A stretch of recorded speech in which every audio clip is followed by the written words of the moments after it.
5வது நொடியில் பைக் ஓட்டிக் கொண்டிருக்கும் போதே செய்த அதிர்ச்சி செயல்.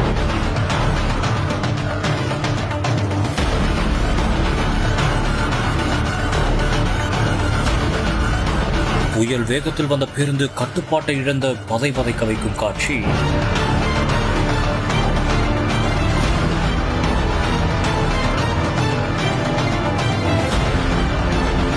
கண்ணிமைக்கும் நொடியில் அரங்கேறிய கோர சம்பவம். ஒரு உயிரே அநியாயமாய் பறிபோன சோகம். நாமக்கல் மாவட்டம் பரமத்திவேலூர் அடுத்த நடந்தை புளியம்பட்டி கிராமத்தைச் சேர்ந்த கவின்குமார் என்பவரும் சக்திவேல் என்பவரும் இருசக்கர வாகனத்தில் சென்றுள்ளனர். அப்போது பின்திசையில் இருந்து மின்னல் வேகத்தில் ஒரு பேருந்து வந்ததாகவும் கூறப்படுகிறது. இந்த நிலையில் திடீரென்று பேருந்து நெருங்கி வந்த ஒரு சூழலில் அவர்கள் ரைட் சைடில் கையை போட்டதாகவும் கூறப்படுகிறது.